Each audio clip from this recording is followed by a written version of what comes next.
Hello, everybody. Welcome to Furry Friday. We are here. We are a little bit late, mostly because Danielle and I cannot pull it together today. We forgot it was Friday. We forgot what we were going to talk about. It has been a day. It looks like it is going to storm like crazy outside. And so we're just barely hanging on today.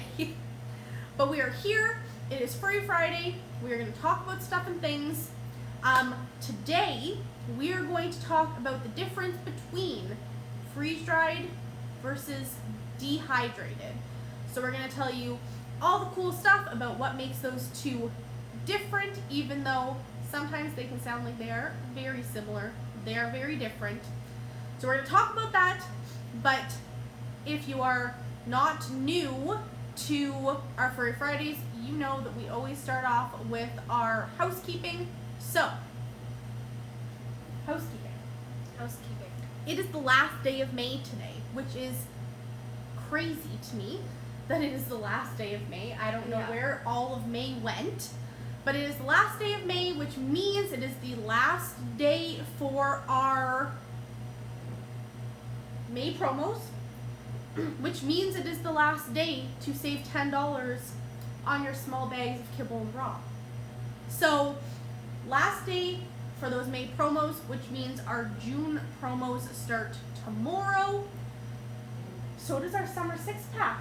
Yes. Our sizzling summer 6-pack starts tomorrow.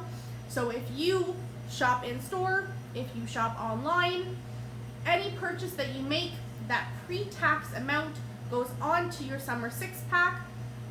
Once you have 6 visits, you get 10% of that total back in a store credit. There are extras that you can do to add extra percentage amount to get more money back, but that will be for June, July, and August. So for 3 months, we do our Sizzling Summer 6-pack. We are keeping track of all of it. You don't have to keep track of anything. It is all on our end. We will keep track of it. You don't have to worry about losing any cards or anything like that. We will do all of the heavy lifting for you. And that's pretty much it. Yeah. At the end of June, if you are part of our Platinum Paws Club, we do have a 5th Saturday coming up, so that will be super exciting for our Platinum Paws people. But I think that that's pretty much it. We don't have a ton going on right now. We're planning our summer sidewalk sale. So if you are in Regina, if you are going to be in Regina in the middle of July, we will give more details to our summer sidewalk sale, but that will be happening again. It's gonna be really good. We're really excited about it. But that is it. That is all we got for our housekeeping, and we're just going to dive right in. It looks like we have a couple questions already. So we'll just get to those quickly. My dog has a yeast infection. What could I use? So anytime we're having issues with yeast, a fermented goat milk, so a kefir is always a fantastic option. That is going to help with any yeast issues that you are having. So you could definitely do that. Sorry, Carly has the stinky face on us. Because I smell poop. Oh. Who pooped? Well, I mean, I would say that probably the only person would be the only person. It would probably be Zane. It was not any of us. But back to the yeast. If you are having issues. Oh my gosh. If you're having issues with yeast, fermented goat milk, if you are feeding a very carby food, very carb-rich food, that could be contributing to your yeast issues also. So take a look at the carb content of your food that you're currently feeding and grab yourself some fermented goat milk. I know, but then if I do that, I'm like, okay. Sorry, TikTok.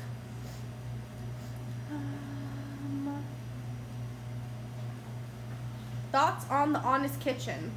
They have dehydrated food. Well, yes, they do have a dehydrated food.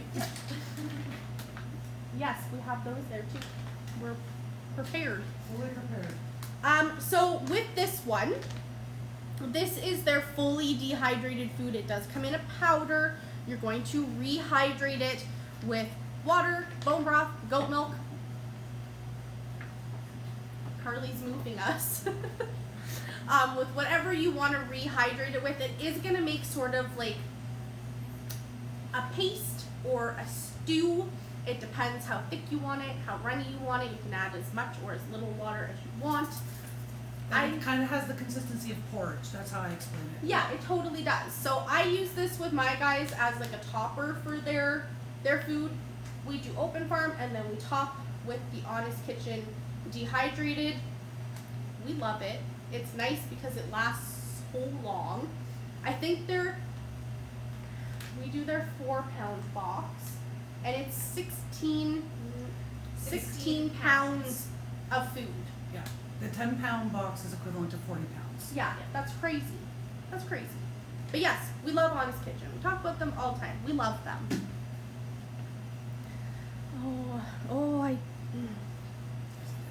I struggle. I struggle with Bailey TikTok. is the driver of the struggle bus. I really am. What's your opinion on Jiminy's food? I have never heard of that. Is Jiminy's the cricket food? Oh. Because there is Jiminy's treats that is made of crickets. So Jiminy's cricket. Oh yeah, okay. I get it. I get it. Yeah, so I don't, if that is the food, I might even know the owner. We don't have it in store. I don't even know if we can get it in Canada. We have access to insect-based food. My opinion on insect-based food, if that's going to be your main diet, is that if you have tried every single other protein on the planet and you can't find something that works with your dog because of allergies or intolerances, sensitivities to different proteins, and you've got no other choice but to use some sort of an insect-based food, you could do that, but be prepared to pay the cash, because it takes a lot more insects to fill a bag of food than it does beef. So insects won't be cheap, and especially when they're being properly or organically harvested. Kenzie, I think, loves Zane. The Pooper McGee.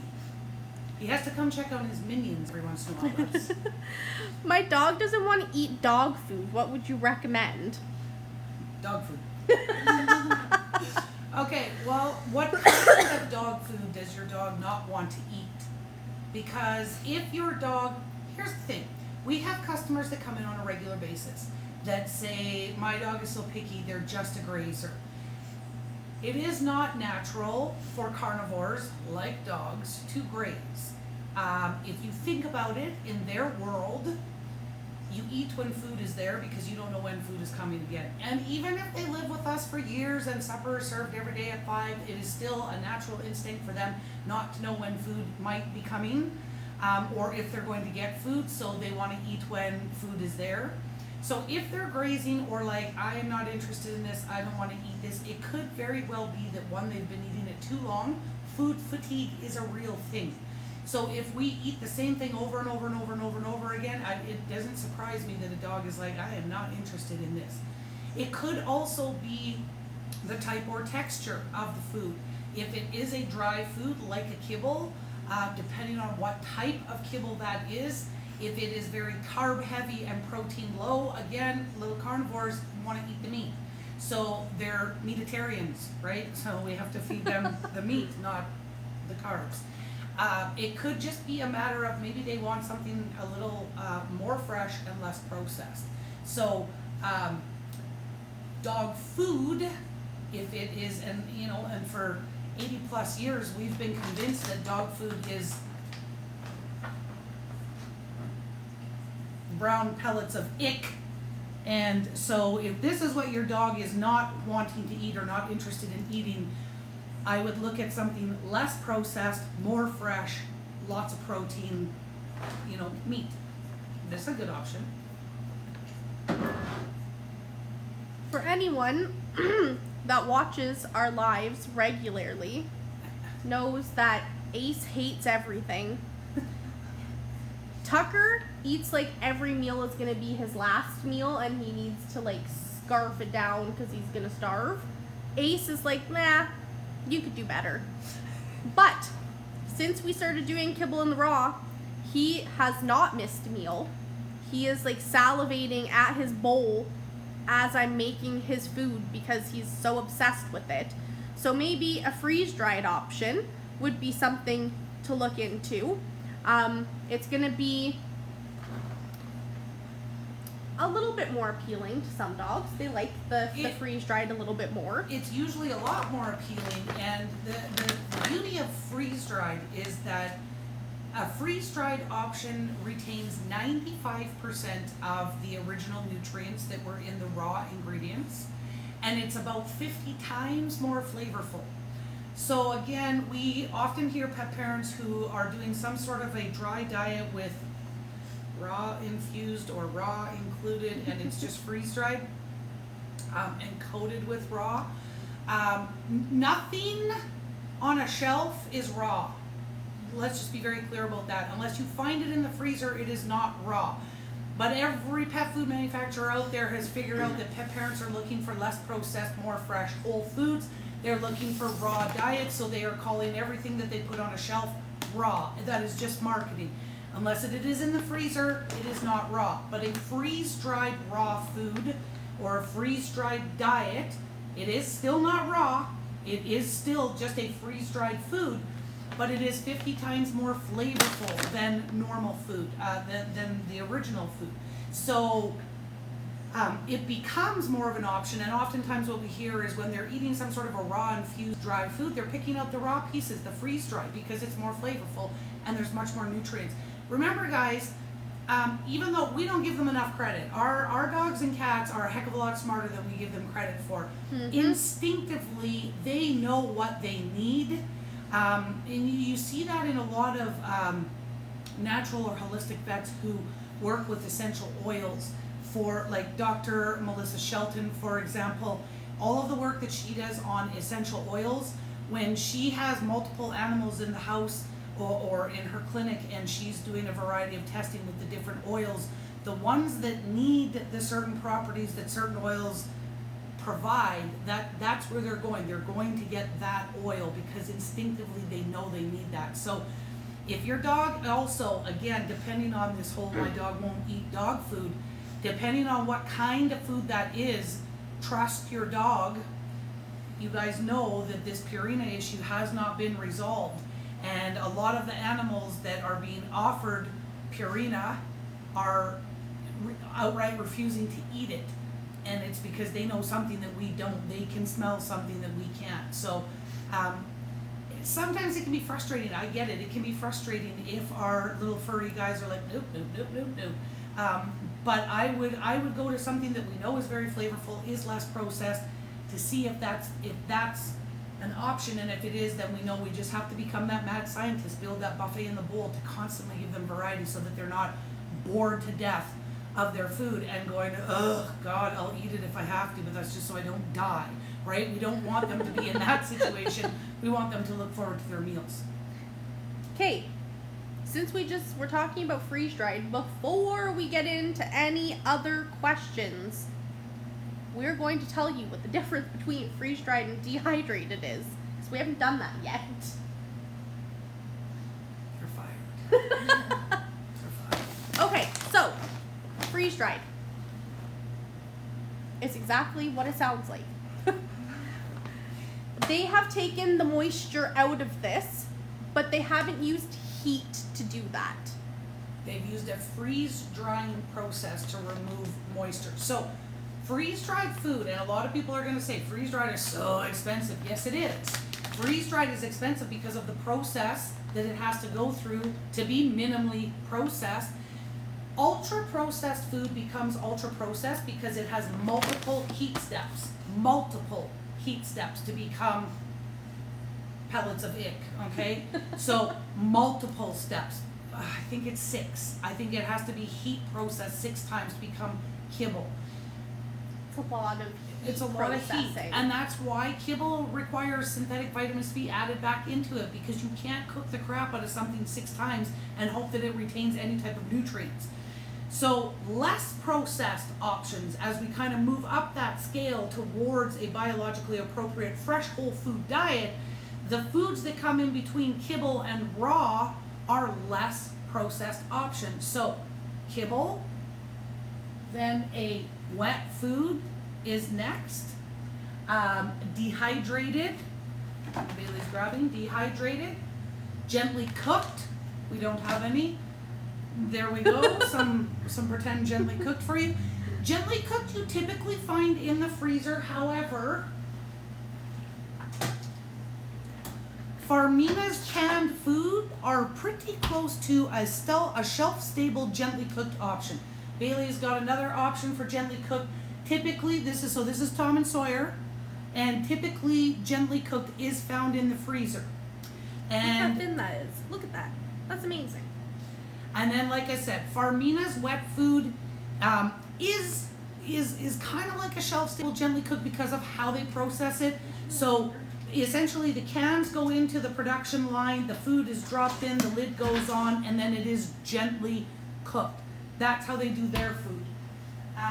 And then freeze-dried, and then raw.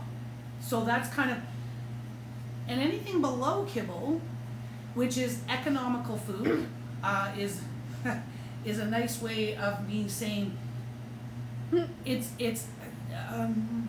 I have to watch my words. You're really like I'm being careful.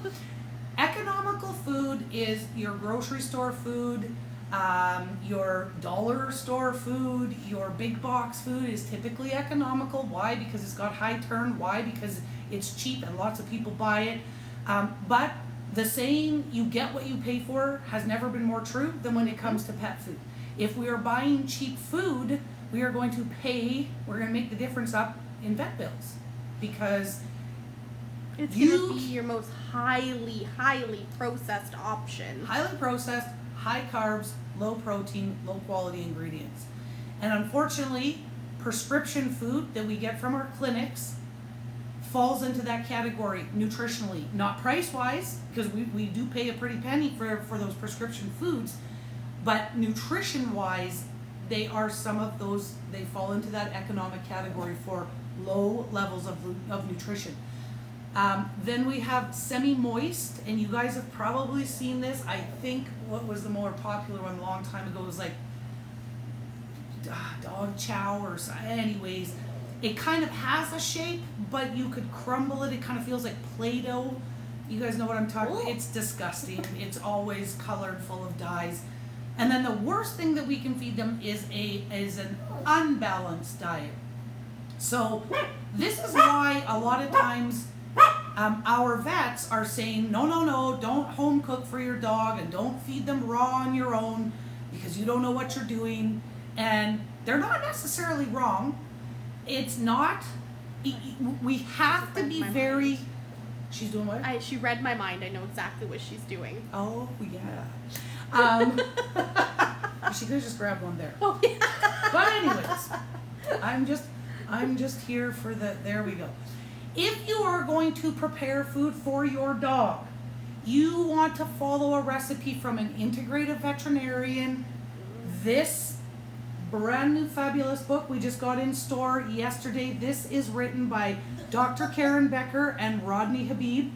So it has multiple options for you. If you want to feed a raw diet, if you want to feed a crock pot diet, if you want to feed a dehydrated diet, it's all in here. And the reason that it's important that you're going to follow some sort of a recipe versus just throw a bunch of crap on a bowl and see if it works is because there's macronutrients and micronutrients. The macronutrients, of course, we know are protein, fat, and carbs.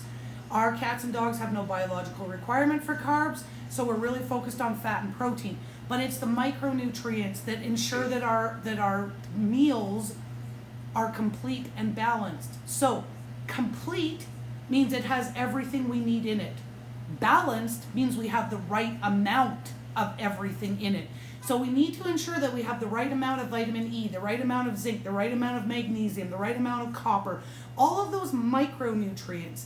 And we can get most of those, almost all of them, from whole foods. But you want to follow a recipe to make sure. The cool thing about this book is that they have options that you can use fruits and veggies, or they have options that you can use the actual vitamins and minerals in there, which is super cool. And it's not just food either, you guys. So if There's you are bug sprays and cleaners and all sorts of cool stuff. So if you want to make sure that your home is toxin free when you're cleaning, and you don't want to give Mr. Clean any more of your money to poison your family, you can make your own house cleaner. You can make your own wood polish. You can make your own floor cleaner. You can make your own bug spray. I was just gonna say, there's bug spray in there. Everything, you guys. We have I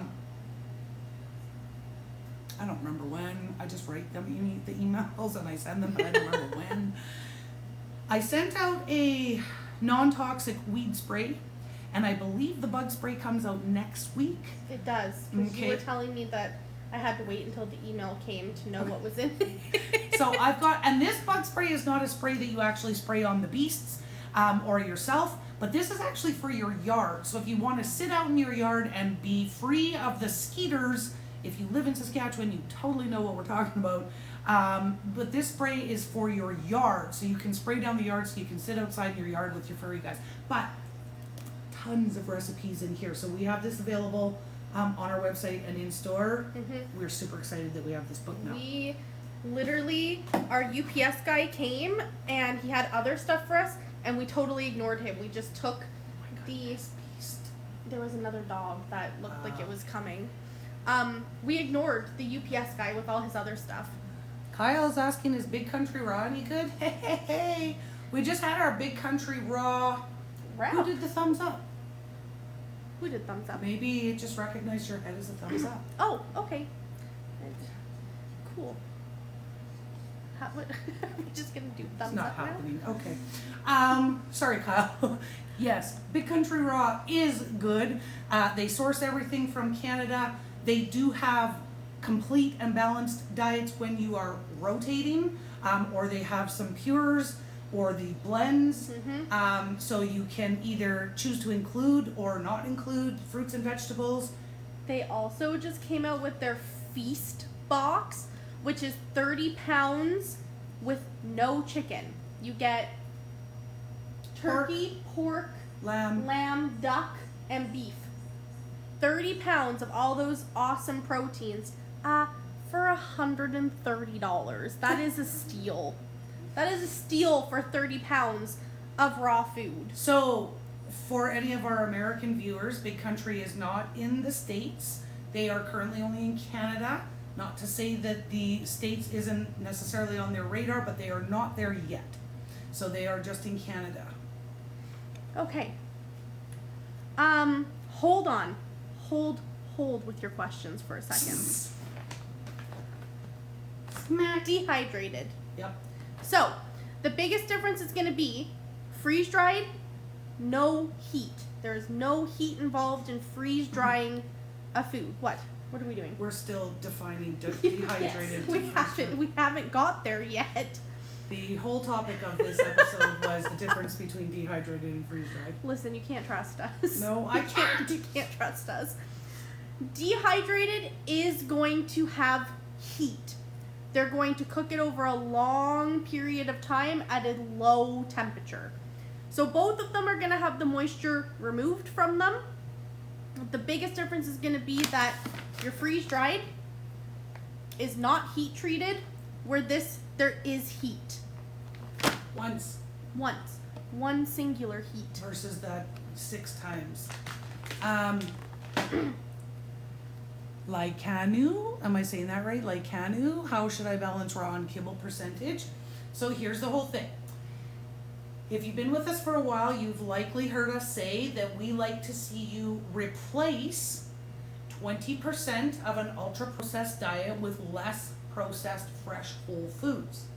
Now, in the instance that we're talking about less processed fresh whole foods, those are not complete and balanced for the furry beasts. If you are replacing kibble, a complete and balanced kibble with a complete and balanced raw food, you can do whatever percentage you want because both diets are complete and balanced. If you are just adding raw meat, then you are only replacing 20%. So that is how you figure out how much you can swap. If both things that you are putting, or if all of the things you're putting into the bowl are complete and balanced, you can do whatever percentage you want because everything you're using is complete and balanced. If you have a complete and balanced diet that you are replacing some of it with non-complete and balanced, but just really healthy, good, fresh, whole foods, then up to 20% is what you want to do. So if you were feeding a cup, 1/5 of that cup, it can be replaced with your fresh whole foods. So the person who was saying that the dog wouldn't eat dog food says that they mix their kibble with wet food, but she only eats the wet food. She only eats the wet food. I mix it with wet food and kibble, but she just eats the wet food. So what that would tell me is that she's not interested in the dry, and then I would be looking for a less processed option. If raw fits your lifestyle, because raw doesn't always necessarily fit everybody's lifestyle, and we totally get that. If raw doesn't fit your lifestyle, you could look at a less processed, like a freeze-dried, like Primal's kibble in the raw, or you could look at raw food. The other option, As she lugs Zane around. I know, right? He's like, I am the prince. Prince Zaner. So, carnivore is an air-baked whole food nugget. Again, meaning that it is less processed, so it's not a kibble. It doesn't go through that same kibble extrusion process to become kibble. It is an air-baked food, so again, less heat, less time, all the things. You could look at something like that. You could look at Honest Kitchen's Dehydrated. You could look at a different type of kibble. So Farmina is what they call a kibble hybrid. And it's a kibble hybrid because kibble, traditional kibble, needs to go through that 6 heat step extrusion process. Lots of heat at high temperatures to become kibble. Farmina, in their grain-free line, only extrudes the first 3 ingredients. The rest is dehydrated, so we are minimizing the processing and retaining a lot of the natural nutrients. And you know how much we like to minimize processing. So you could try a different kind of less processed dry option with your wet food. This is a good one. My dog itches a lot, plus licks her paws. What natural remedy is good and fast? And fast, okay. Dolores, natural can be very good. It doesn't necessarily always mean fast, though, because we need to give the natural options a chance to kick in, if you will. Minimum is 3 days, minimum. But ideally, we would like to see it for a week or 2 to see that that natural option is making a difference. So, itchy and licks her paws, to me, That sounds like yeast. sounds like yeast. And usually there's a bit of a sweet scent with yeast. We recommend kefir. And the beautiful thing about kefir is oftentimes we're experiencing a yeast problem because the bad bacteria and the good bacteria are out of alignment in our gut. So we've got too much bad, not enough good. We get that kefir in there, and kefir is a fermented goat's milk. So goat's milk, full of healthy bacteria. Kefir, full of even more healthy bacteria because there's that many more billions and billions and billions of healthy bacteria from the fermentation. We need the furry guy to drink the kefir in order to fix the problem from the inside. We cannot fix this from the outside. So lots of people are going to say, oh, do a shampoo, oh, do this pill, oh, you are simply waving the smoke at a house fire. When we are treating symptoms, if you think about it, the way that we know that a house is on fire is because there is smoke. And if we just go and wave that smoke, all we're doing is addressing the symptom. We have to figure out the root cause, which is the fire. So the fire is in the belly. We need to put that fire out. So the furry guy's got to drink his kefir in order to fix the problem on the inside. But on his paws, or if he's itchy on his ears or his little belly, you can rub a little bit of kefir there for some external relief. That is not going to fix the problem. Again, we got to fix it from the inside. That's where I would start. Okay, I really like this question. What do we all feed to our dogs? Go ahead. Danielle? I'll go first. Okay. So we're on a primarily raw diet, but we alternate between all of the raw brands that we have here. Which are? Which are Bold by Nature, we do Big Country Raw, we do Small Batch, Primal, Artisan. That's it. And then we also add like some freeze-dried toppers in there. We sometimes do dehydrated toppers. It's just a big fun mix of everything. That is a big fun mix of It is everything. fun. Yeah, she never gets bored of it. So with my guys, we do Open Farm as our base. We've started mixing in some Farmina and doing that as part of our base. We are very much on a kibble in the raw kick right now. Ace refuses to eat anything other than that, so Ace is mostly eating kibble in the raw because he has decided that's the only thing that he likes. And then the two big guys, they get either kibble in the raw or we do the dehydrated Honest Kitchen, so like the powdered one. We do some gently cooked once in a while. We've been loving the Tom and Sawyer just because I am the worst at taking things out of the freezer to thaw. Hence why we do not just do a raw diet because the poor dogs would starve. But the Tom and Sawyer ones are awesome because they're so thin, so they take like 2 hours to thaw, which is fantastic. And they'd be faster if you put them in cold water. Yeah, see, I don't She doesn't thaw I things. don't She know. just eats frozen raw meat. just eat. I don't know. I can't be trusted. We've been doing some of the primal nuggets, but we usually do like Open Farm as our base, and then we do some sort of freeze-dried or dehydrated food on top, and then we do like a bone broth or a goat milk in there as well, because they like their food to be kind of soupy. They like soupy food. Soupy food. Soupy food. Zahner man eats a variety of freeze-dried raw and raw food, and he eats primal, small batch, Open Farm, green juju. He is on a bit of a kibble in the raw kick right now too.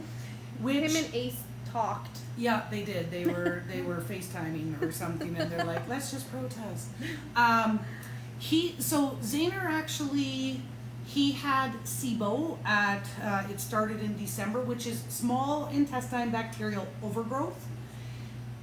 And it took my vet and I a little bit of time to figure out what the heck was going on, but we did realize or figure out that it was SIBO. And so in the process, Zahner lost a little bit of weight. Normally his fighting weight is 5.5 pounds.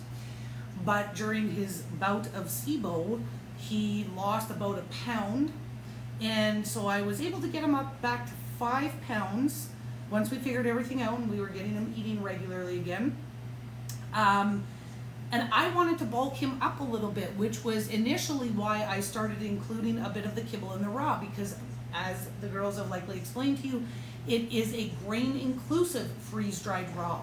So I wanted to give him a little bit of bulk, and now he's on a kibble in the raw kick, and I make his supper and he's like, no. I put kibble in the raw down, snarks it all. So I'm adding a little bit of bone broth. add a little bit of yogurt. We've got some veggies and fruit and sardines, all those kind of good toppers. Sardines. Yes. We do sardines, chicken feet. Yep. All that good stuff. Okay, but someone just asked a really good question. As we're sitting here saying, we feed 9,000 different things to our dogs. They asked, when you're feeding all of these different things, does it never cause tummy upset? Not if we get there. So I'm going to put it to you in the terms of you and I. And if you and I ate nothing but chicken and broccoli for the next 6 months, when we sat down on month 7 to eat steak, it would hurt. And we wouldn't want to eat steak then. But the fact that we eat something different every single day is what allows us to eat something different every single day. The furry guys, when they are given the opportunity to eat something different every single day, and now think about it, if this ferocious looking bee, As he's asleep, almost. if this ferocious little beast was out there, Oh, that was me. Sorry. Hold, please. I'm fired. I know. Oh, my sincerest apologies. Okay, sorry. Sorry, Instagram. Bailey's fired. Yeah. Oh God. Oh God. Also to our people on Instagram asking about. I don't know if we should bring him in or not. Can we try to bring him in? Oh yeah, I can put him in the back. We'll see. For our people on Instagram asking about if we post the live afterwards, we 100% will be posting this live onto our Instagram after. So if you have missed anything, or if there's something that you're like, hey, I really want to go back and listen to that again, we will post this live on our Instagram feed once we are done with the live. So don't you worry, it will be there for you to go back and look at afterwards. Okay. Okay. This is a really good question because I have seen this a lot in that saving one pet at a time. They just switched to Farmina and they love it, but their dogs' poops aren't always solid. They were feeding Purina before to normal. Okay. So, first of all, I just want to go back to, if you're switching all the time, all the time, doesn't that cause upset tummy? It doesn't when we get there. Now, if we were only feeding the same thing over and over and over again, and then we just started randomly throwing things in there, that's probably going to cause an upset tummy, because it would for us too. But if you think about them being out, left to their own devices, they are not eating the same thing every day. They are, whatever they find when they're hunting and gathering is what they will eat for the day. So they're always going to eat something different. If we've never fed something different, we are going to gradually start to incorporate new foods in order to not cause that upset. Because right now, the tummy, if we're feeding the same thing over and over and over again, the tummy is like, bring it on, because I know what you're giving me, chicken and rice.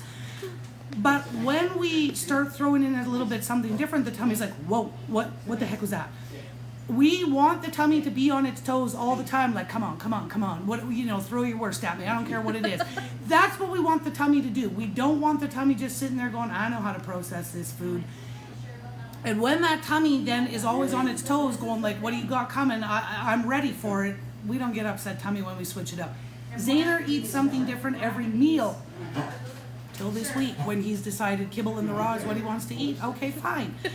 But that means that I'm still throwing in, little varieties of other things. Okay, the Purina. Okay, so we just switched to okay. So we see this a lot in the saving pets one at a time group. They're doing some good things. I think that they've just gone too far on one side. They're essentially telling people feed nothing that is dry. That's not realistic. That is not realistic when the majority of pet parents are still feeding a dry diet. So if we're going to eat a dry diet or feed a dry diet, we just want to make sure that we are feeding the best dry diet that we can and then making improvements to it. My analogy is always when we're feeding those grocery store style kibble like a Purina, that's kind of like eating McDonald's. If you and I were eating nothing but McDonald's all the time. When we move to a more a premium kibble, a better quality kibble, it's kind of like now we've chosen a sub. It doesn't matter if it's a premium kibble, it is still a processed meal, just like a sub. But that sub is better for me than that greasy burger and fries. And I can improve that sub.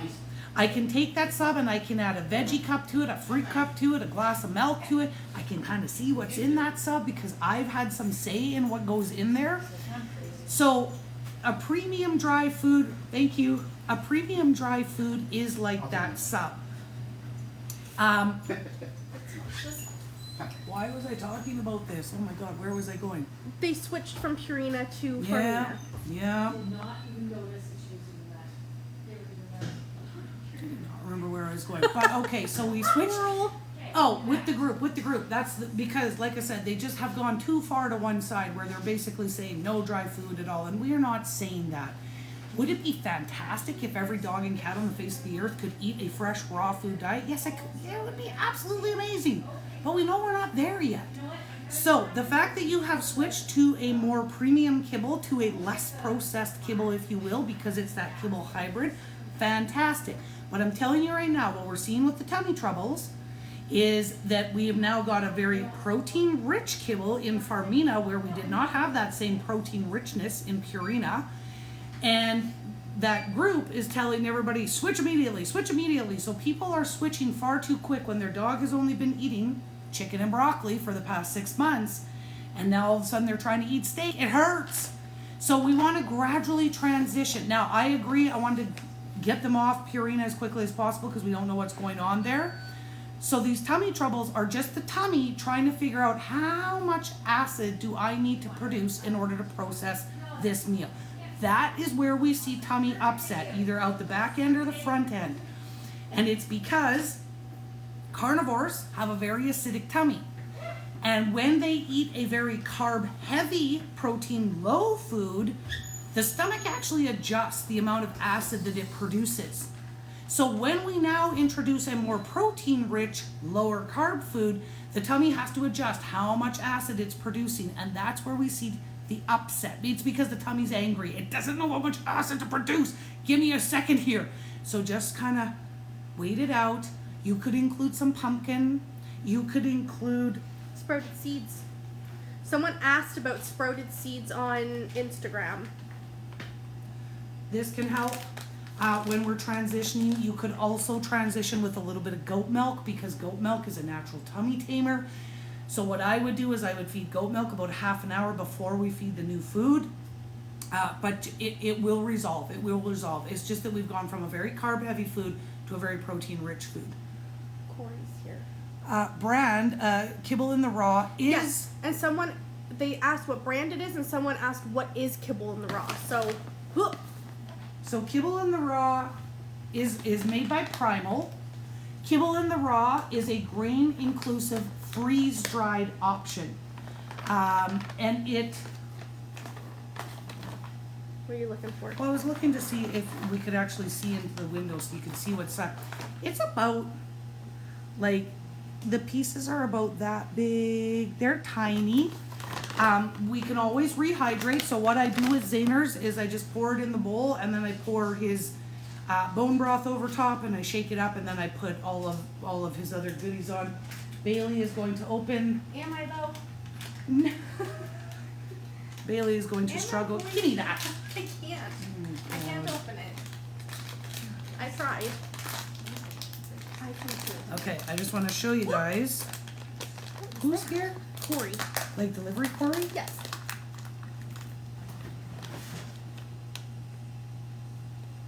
Okay, so that's what it looks like. It's not very big. Oh, okay. Well, because you slobbered all over me. Oh, Instagram, you want to see Zahner eat his Kibble in the Raw? There we go. Little savage. Yeah, he's a savage. Little All right. savage. Okay. Oh, please don't jump off of me. Can I ask what you would recommend for a cat with stones and skin issues. My cat is on med dry food and I want to change to wet food. Okay, Sean. You definitely want to change to a more moisture-rich food when we have stones. Stones typically happen because we're on a dry food and the cat is in a constant state of dehydration. Oh my God. Okay, Just so threw himself at you. we can either feed wet foods, or we could feed a freeze-dried food rehydrated with bone broth or goat milk, or we could feed a raw food. When we know that we are stone clear, okay, or stone free, we don't have any more stones, then I would incorporate a berry supplement of some sort, a cranberry supplement of some sort. Because what cranberries do, he's absolutely freaking out now because the kibble in the raw is open. I know, he's like, for the love of God, feed me the rest, Yeah. that man. What the cranberries do is they kind of create a bit of mucal lining on the urinary tract that prevents stones from sticking. Cranberries are not going to get rid of stones, so we need to be stone free. That's why I'm saying once we know that the stones are gone, that's when I would then incorporate some sort of a berry supplement, a cranberry supplement, and the more moisture rich your food is, the better, because cats and dogs require 70% hydration. A dry food diet only provides 10% what? They require 70% moisture or hydration, and dry foods only offer 10%. So that's why it's critical that if we have stones, we want to feed a moisture-rich diet. What are your thoughts on Origin versus Open Farm? Brittany, Origin used to be a really good food until last March. Not this past March, but about 15 months ago, when Origin and Acana, Champion used to make Origin and Acana, and Champion sold to Mars. Mars chocolate bars, same guys that make Pedigree and Royal Canin and Eukanuba and all the icky foods that we don't want to feed. We need to be able to trust the manufacturers who make our foods. It is imperative because our pets' lives depend on the fact that we can trust the people who make our food. Mm-hmm. We cannot trust Mars. So Origin and Acana are no longer foods that we recommend. Carrie, now Fresh. That's the dry food. I was thinking of Fresh Pet Now Fresh and Go. by Petcurian. Yep. So as a company, Petcurian has been known to use some controversial ingredients. For that, I am not a fan. What are some healthy / raw foods that you can buy at the grocery store? You find them in the supermarket where you would buy your food. And that means book. Book. That means that you're going to be following some sort of a recipe. So where you go down the aisles to buy your fresh meat and your fresh produce is where that's the only produce or that's the only food that I would be buying at a grocery store for my dog. So the only thing to keep in mind if you're buying meat for your dogs from the grocery store is that you want to at least gently cook it. Because legally, our meat in the grocery store is allowed to have a certain amount of bacteria 10%. in it because we're expected to cook it. Yeah. So unless you're going to like your butcher, for raw pet food, it is 0 tolerance for any bacteria. Human raw meat, they will allow up to 10% bacteria on our raw meats because, as Bailey said, they're expecting us to cook it. So you can either get it from a butcher, get it from a hunter, you could wash it, or you could gently cook if you suspect that there is any. why is he running? He's up to something. He's totally up to something. Also,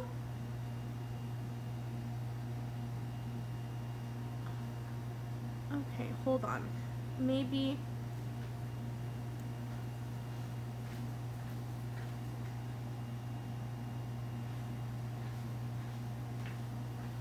Can you explain dietarily how urate stones work? My cat's on an $80 bag of medicated dry food. Didn't we just talk about that? Yeah, but then he asked if we would actually answer his question. I'm not sure what we missed. Oh. Send us a message then, Sean, because I think I answered the question, but if you feel like I didn't, send us a message and we can help you out. There has been multiple questions of people asking if we know anything about what's going on with Open Farm and if they're being purchased by Nestle or Mars. Not anything that we have heard.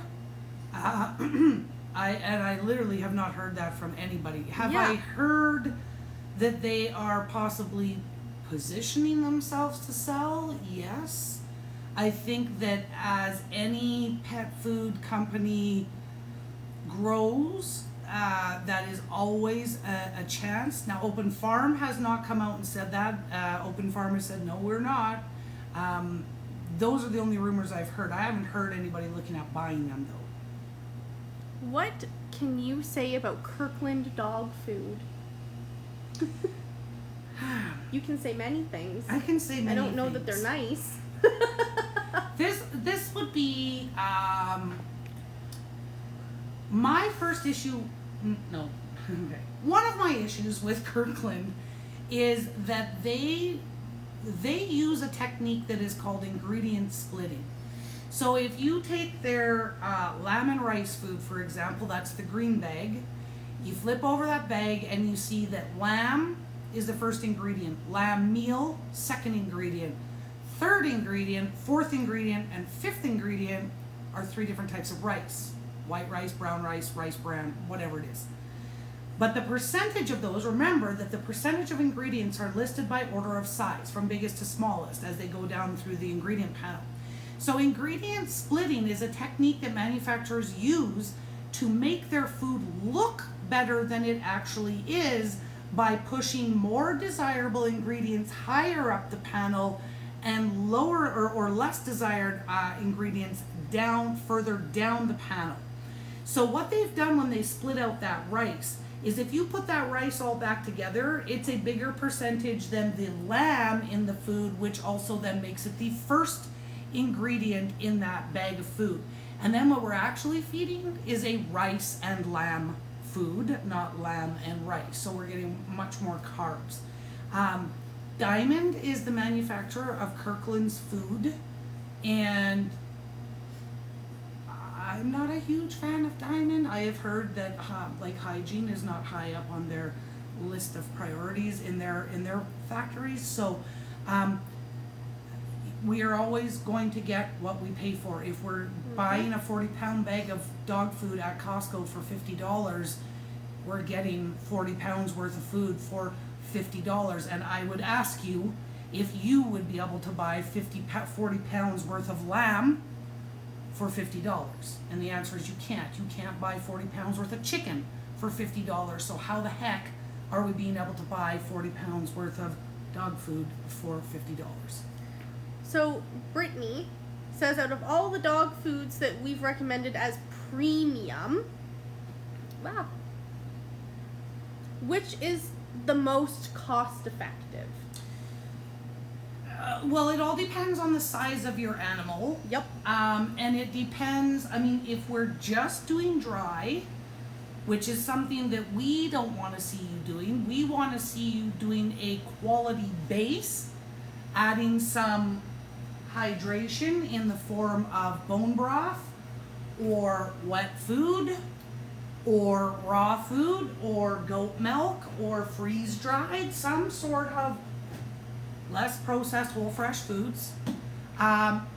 Typically when we move to a premium food from a traditional grocery store food, we usually feed about 30 to 50% less.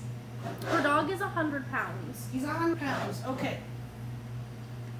So this is you could double this, Brittany, because you got a 100-pound dog. This is a 50-pound dog on Royal Canin. This is a 50-pound dog on Open Farm. Half. We're feeding half. So double this for your 100-pound dog and double this. But you're still feeding half, depending on what you're feeding today. I would say that if it was a 100-pound baby, likely Open Farm is going to be your most cost-effective option. But But I don't want to see you just feed kibble. I want you to feed a quality base, but then I want you to replace 20% of that with fresh whole food from your own kitchen, or bone broth, or freeze dried, or raw, however you want to do it. Okay. Ukulele coast canine. What is that? Coast canine coast. What do I think of Hill's Ukulele. Science? Coast. It's not ukulele though. Isn't it? No. I don't What do know. you think of Hill's Science diet? I think Hill's is by far one of the worst pet food manufacturers on the face of the planet. And Wow, there was no sugar coating on that one. I forgot the sugar. They are responsible for one of the biggest recalls in the past decade that literally killed thousands of animals, and they sat silently and said nothing while they knew that their food had excessive vitamin D.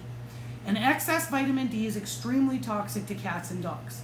And they knew, and they sat silently for 6 months while dogs and cats died all around the world. This is what we're seeing with Purina right now.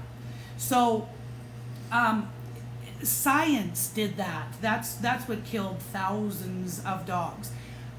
When they were taken to court, a lawsuit was filed against them from pet parents who had lost their animals, and that's where the group Saving One Pet at a Time came from. Kelly Bone is the owner of that group. She was the lead plaintiff in the lawsuit against Hills, and they won. And for losing their pets, for Hills Food killing their dogs, they got about $100 each. So that's probably worth it, right? $100 because you lost your dog. When was this recall? It should have been in 2018, but they did not officially recall until 2019. So Hills is absolutely not a food that I recommend. Hills is made by Colgate Palmolive. So stick to toothpaste and dish soap, Hills. We don't need you messing around. If you're making everything from toothpaste to pet food, do you really care about the quality of the food, or are you just looking at the quantity and the money? And that's what I think. That's why I prefer that we feed food from small, independent manufacturers, not big conglomerates that are owned like Mars. Between Mars Pet Food and Nestle, which is Purina products, they make up 70% of the products in the market today. 70%. That's disgusting. Mm-hmm. And they're garbage. Nancy says she has a big problem. Yeah. She has 3 Chihuahuas that are all on Hills, and she wants to get them off of it. But, they are very picky, and they turn their nose up at everything, and she needs help. So the good thing is for you, Nancy, is that you have 3 Chihuahuas, and they're very tiny little beasts. And I know because I live with a tiny little beast. So, and a friend of mine also has Chihuahuas. So little guys are super easy, and when they're picky, that's okay. Because they're so tiny, we don't have to feed a lot of food. And a freeze-dried option, Limo, small batch, open farm, kibble in the raw, smack, green juju. Like, you got options, girl, okay? And you can remember it will, or if you were here earlier when I said freeze-dried raw retains 95% of the nutrients, so it is the second least processed option we can feed. Raw food, least processed option we can feed. Freeze-dried, second least processed option we can feed. So a fantastic option. And it's 50 times more flavorful. So when you got picky guys, freeze-dried is usually a very easy go-to. And when you got little tiny babies, freeze-dried is a very affordable meal option. Hillside's diet is one of the main foods that vets sell, as I'm sure you know. I do know. And Okay. Hill Science and Royal Canin are 2 of the biggest pet food manufacturers who teach our vets their 1 day of nutrition training. So the reason that clinics sell the food, it's a big conflict of interest. Let's just take Hills, for example. Hills makes the food, trains the vets, their 1 day of nutrition training, and well, with Mars, actually, I should say, I don't want to do Hills, it's the same thing, but Mars makes the food, trains the vets, owns the clinics that the vets work in and sell the food out of. This would be, thank you, this would be like McDonald's owning our grocery stores, training our doctors, and then saying, you will die if you don't eat our food and nothing but. So big conflict of interest. Okay. Sweet Pixie wants to know your opinion on Open Farm's insect formula, and she also wants to know when you should switch your puppy off of puppy food. Okay, so again, when it comes to insect-based pet foods, if you have a dog that has allergies to absolutely every single protein on the face of the earth, then yes, you could try an insect food. I think I'd be more leaning towards doing an egg-based food. And then you're going to say, but they can't do chicken. Chicken and eggs, not the same protein. So even if they're allergic to chicken, eggs are usually not an issue. When we want to switch a puppy from puppy to adult food, we're looking at about 18 months. So we're going to feed them puppy food if we're feeding dry, because if we're feeding raw, almost every single complete and balanced raw is formulated for puppies. So you can just keep feeding raw, but you're just going to feed a heck of a lot more when they're puppies because they're growing. But if we are feeding a dry formulated puppy food at 18 months, that's when you're going to switch to an all life or adult food. Okay. Two questions. Dylan keeps on asking what your opinion on Inukshuk. Inukshuk. Yeah, Mm-hmm. that what your opinion of that is. I don't know a lot about that food. So typically Inukshuk is used in like with working or very athletic dogs. Like a lot of sled dogs use Inukshuk because it's got a very high fat content, which is fantastic if you've got a very energetic dog, because where do they get their energy from? They get it from fat. But if you've got a couch potato on your hands as a furry little couch potato and you're feeding an extremely high fat diet, chances are good you're going to have a lot of loose poops, a lot of diarrhea. I would have to look again at the ingredients, but I do know that it's a very high fat food. Sorry, hold please.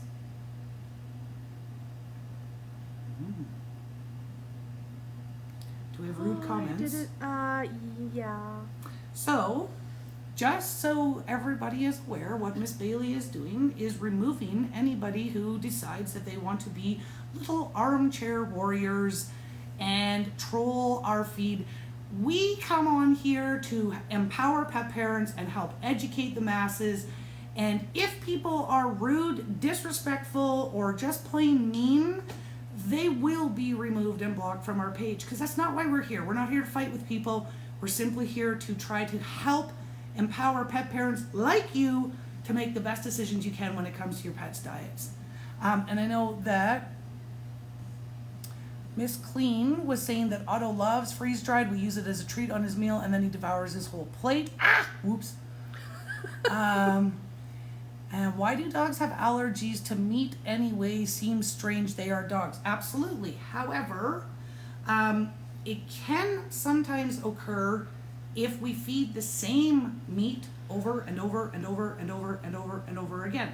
That is why chicken tends to be the most common sensitivity, intolerance, or allergy for dogs. And it is because the unscrupulous pet food manufacturers of the world have decided to put chicken in damn near everything. Why? Because it's cheap. Mm-hmm. But do they tell us that? No. They just pray and hope, cross their fingers that we will only look at the front of the bag, and for many, many, many, many years we did. We looked at the front of the bag and it said a beef formula, and we went, oh good, because my dog doesn't do good with chicken. But if you actually flip that bag over, you'd see the whole thing is full of chicken, but it's beef flavored. So, thank you for removing the negative comments. Yes, and we will continue to do that. Okay, 2 more questions, and then we 2 more. What have we been on here for? Over an hour. An hour and like 10 minutes. Sorry, that's what happens. Hey, Two Shelties is asking. She's. Oh, No. not this again. Trying to kick us off. She is looking for low fat, low protein options for. I would think that's supposed to be pancreatitis Yeah. and kidney disease. Okay. She asked us to please answer her question. Okay. Okay. 2 separate issues, pancreas and kidneys. Pancreas, I'm going to tell you to do a raw food diet. Fat is not the villain that we think it is when it comes to pancreatitis. But when we have kidney issues, sometimes we do have to monitor the intake of protein. And of course, a raw food diet is very high in protein. So what I would do in that particular instance is I would look for an integrative or a holistic vet to help you develop a fresh food diet that would allow you to feed to support both the kidneys and the pancreas. I don't know, this is what I was just wondering, it's not going to say here is for pancreatitis and kidney issues. Oh yeah, I guess it would be separate. It's going to be one or the other. That's why I would say that you find an integrative or holistic veterinarian that can help you develop a meal plan. There are lots of them out there. If you look up the American Holistic Veterinary Association, I think that's what it is. Anyways, if you Google around on that, it will come up. And they have a list of all the doctors that will do remote consults. So even if you can't find one in your area, but at the very, very least, I would get them off dry food because that is not helping either of the issues. Okay. This is a good one. First of all, Alicia says, why is it so hard to convince people not to feed what the vets recommend? Alicia, that's a really good question.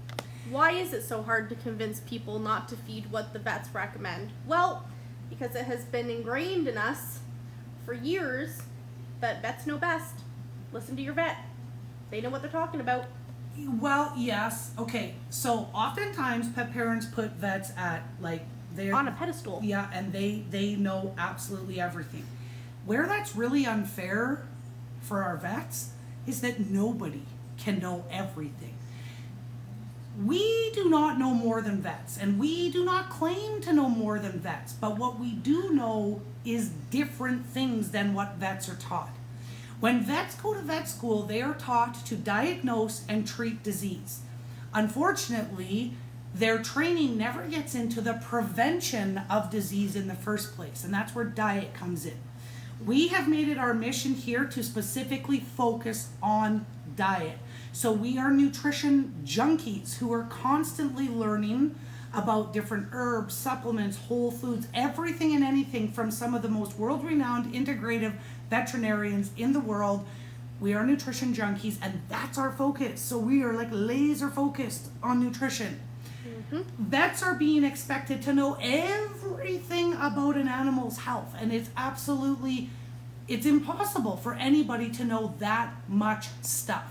Well, it's and like be focused. When we go to the doctor, we get recommended to a nutritionist. Yeah. We don't expect our general practitioners to know every single thing under the sun about what could be going on with us.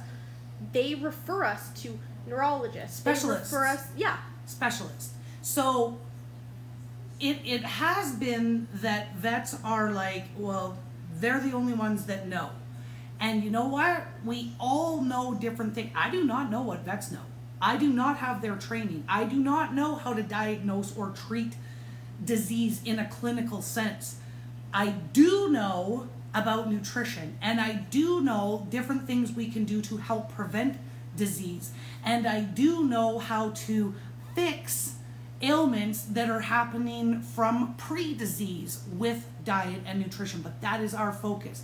So we can't change this, unfortunately. And when I was, sorry, I should finish that statement. We cannot change this from the top. We have to change this from the ground up. And as a group of pet parents who are learning more and more and more every single day, because there are pet parents out there like you who are asking questions, and there are pet parents like us who are finding that information to share. Dr. Becker and Rodney Habib talked about this in Niagara as well, when the exact same question was asked. Why, when our customers rely so heavily on their vet, like how do we change that? And we can't change it from the top. We can't. So we have to change it from the bottom down here, and that's what we're doing.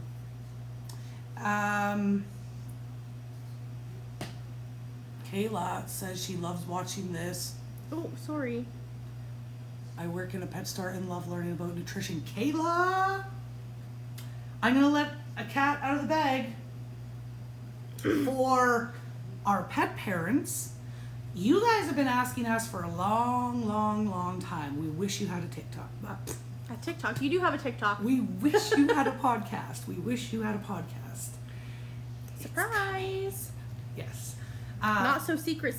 Not so secret. Secret, not secret. Whatever, like little cliche term you want to use. I don't know. I can't use words anymore. Coming. And not just for, it is going to be specific to pet parents, but I think pet pros will get a lot out of it as well, because we are just going to dish on tips about pet nutrition. So stay tuned for that. Woohoo! Miss Clean wants to know how much The book is? The book. $32.99. Oh, Just got it yesterday. no, we got it on Wednesday. Sorry, I thought today was Thursday. See? You're as confused as we are. That's why I put an alarm in the phone to tell us it was Friday. Okay. All right, you guys. Thank you so much for spending some of your Friday afternoon with us, even though I completely, what did I do? What is it called? I commandeered the live. I just jumped in and took over. That's okay. That's Danielle how I and I roll. were having a rough time today. So, you guys, we're here till 6 o'clock tonight. We are here 11 till 6 tomorrow, noon till 4 on Sunday, back in the store at 11 o'clock on Monday. And we have a couple things. Well, it is June 1st tomorrow. Where did May go? Where did the whole month go? Just left. So we've got a bunch of new promos. We've got some cool things going on. Our Sizzlin' Summer 6-pack starts again tomorrow. So for those of you who are in the area or shopping online, your Sizzlin' Summer 6-pack starts tomorrow. And we've got, stay tuned for our new boast that we've got going on in the month of June. That will be announced coming up.